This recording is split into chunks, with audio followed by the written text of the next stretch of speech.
Community-Driven Peace Building. Session 1. Understanding Peace in the 21st Century.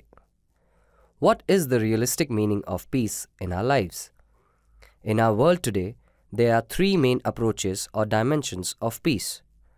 These three frequently used terms, peacekeeping, peacemaking, and peace building, are easily confused. Peacekeeping means keeping people who are or would be in active conflict apart. This is done by establishing a barrier to keep the opposing sides apart, often by forces from the United Nations or other neutral nations. These forces do not attempt to settle differences or have negotiations, they just keep the sides separated.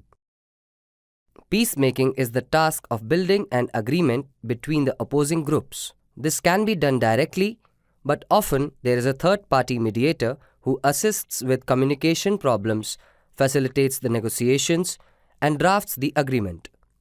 An example would be the Good Friday Agreement, which was a major political achievement in the Northern Ireland peace process of the 1990s. The agents of peacemaking are official diplomats, although citizens are increasingly involved in the peacemaking process. However, peacemaking is not the final step in the peace process. Governments, treaties, and diplomacy do not remove resentments. How do you remove hatred from the human heart? How does one help those on either side who have been wronged or victimized to forgive? The peace agreement is just a beginning, which must be followed by long-term peace building. The process of normalizing relations and reconciling differences between all the citizens of the warring factions. Global Peace Foundation is doing the work of peace building, which is necessary before the breakout of violence as a means of prevention, during the conflict to attempt to contain the violence, and after a conflict to create sustainable social cohesion. Peace building can also help to prevent further conflict by fostering relationships of trust among people living in diverse communities. The process of peace building works to establish mutual respect and strengthen a sense of social cohesion between different people, resulting in an environment in which violence is less likely to erupt. For example, the One Family Under God campaign in Kaduna State, Nigeria, started with peace-building work in communities which had become no-go zones due to the hostilities between different groups. Based on the success of those efforts, people started to return to their homes and businesses. Word of the effectiveness of the GPF approach soon reached southern Kaduna, where there was an ongoing hot conflict between Fulani herdsmen and the native tribesmen. The GPF team was invited to work with the different groups in a peacemaking process.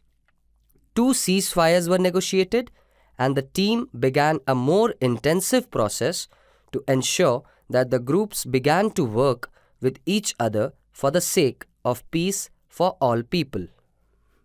Peace sharing is a fourth term promoted by GPF's long-standing partner, Corporation Ireland. Headquartered in Belfast, Corporation Ireland is a 30-year-old non-profit that has promoted dialogue and reconciliation during the time of the Troubles in Northern Ireland. Such peace builders hope to share lessons learned and best practices cultivated through years of experience with peace builders in other countries. Corporation Ireland has advised GPF work in New Jersey as well as with our peace builders in Nigeria. The work of peace sharing is significant because it takes the struggles of people and transforms it into a contribution or gift for the global community. Throughout history, peacemaking has been the purview of diplomats. Yet today, the role of civil society in peace building and peace sharing has gained increased recognition for its efficacy and efficiency. Civil society is comprised of groups or organizations working in the interest of the citizens, but operating outside of the governmental and for-profit sectors, including non-profits, faith communities, and civic organizations. It is time to go to the next level for peace building and peace sharing on the grassroots, civil society levels to gradually work to include communities and families in the same. US Senator George Mitchell, who helped to negotiate the Good Friday Agreement in Northern Ireland, was later asked by President Obama to serve as special envoy to the Middle East. This was perhaps a more difficult conflict than even Northern Ireland was. Yet, in an acceptance letter to the President, he expressed his full effort in the search for peace and stability in the Middle East. He also stressed that the most important criteria is to be firmly rooted in a shared vision of a peaceful future by the people who live in the region. This statement may sound simple, yet it is clearly the first step to attain peace. To cultivate a deep longing, a desire, vision and understanding of peace, peace in our hearts, in our families, our neighborhoods, in our communities, in our nations, then and only then can we work to make peace globally a reality. Changes presented by globalization. There have been dramatic changes around the globe within just a few decades. Technology and globalization are impacting the lives of people everywhere, driving change at a breathtaking pace. We can communicate, transact business, and travel with previously unimaginable ease. At times, it seems that the power of human creativity and innovation is boundless. How does this impact the work of peace building around the globe? The world has changed, and yet our sense of identity and connection to others often has not.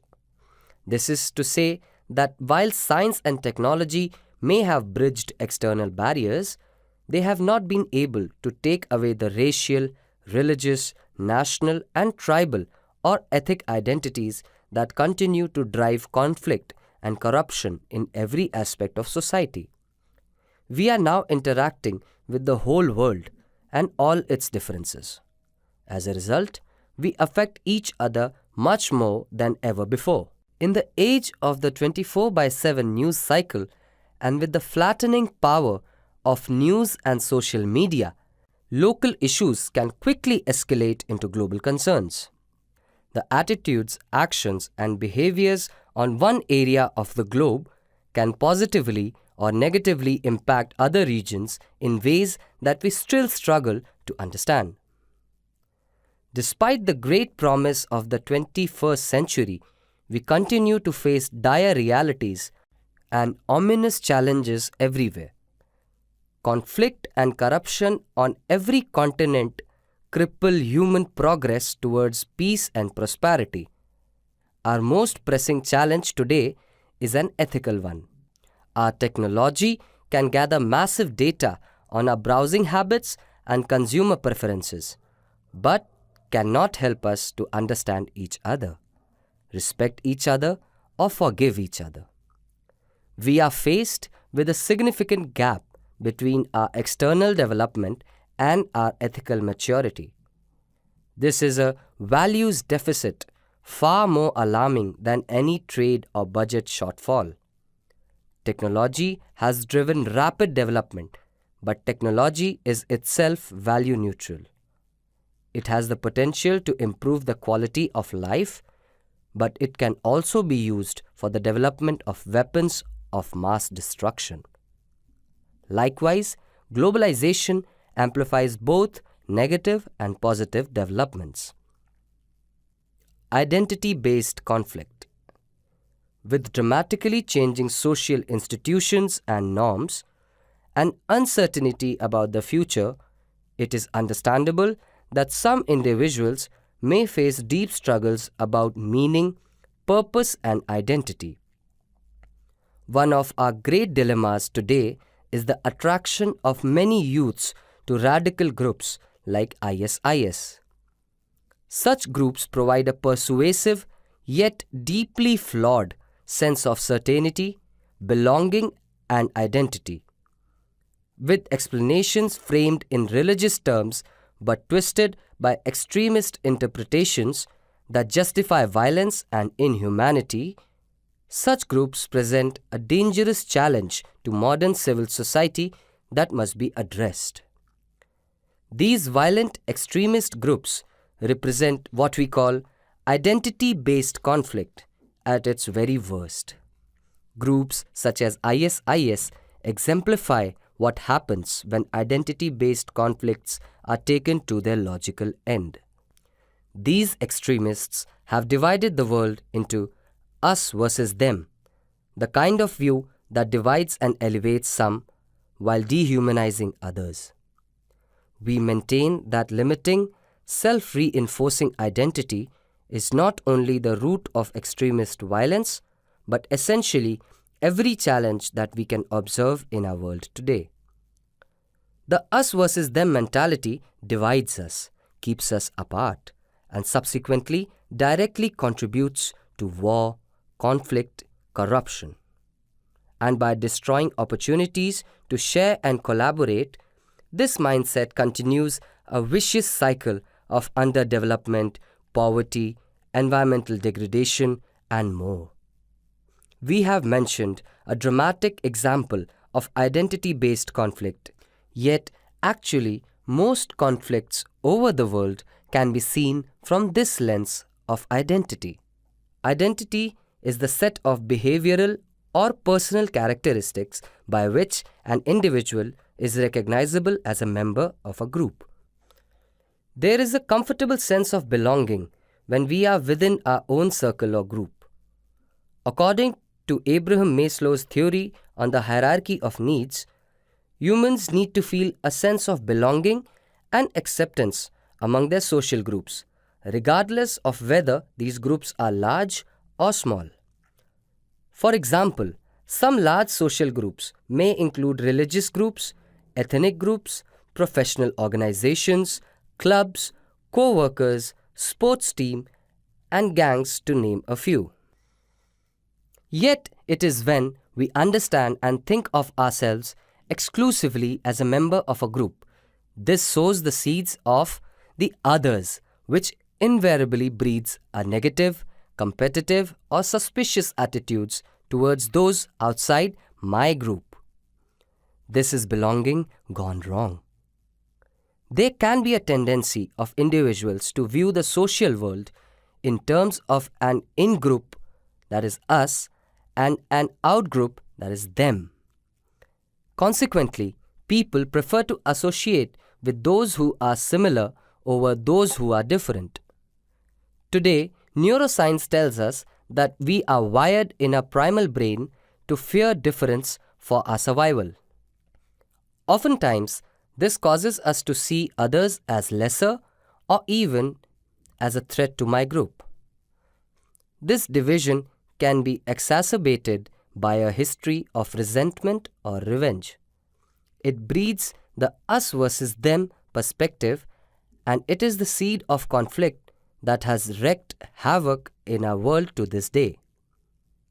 This dynamic that has been described is actually the first stage of genocide according to the scholars referred to as classification.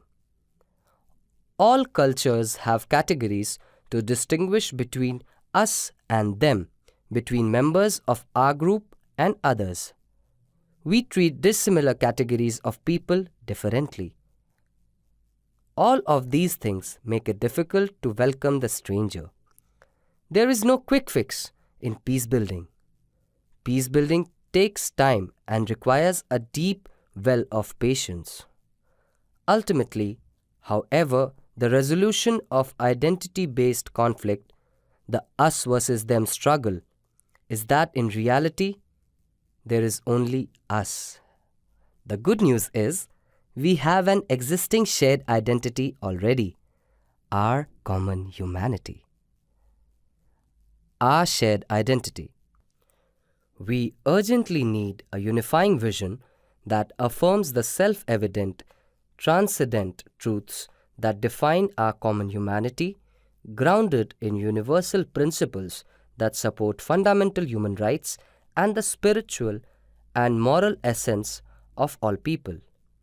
Such principles are practically applied in shared values that guide how we live and relate with each other. Shared values are the glue that provide social cohesion, whether in a neighborhood, a nation, or the entire global community.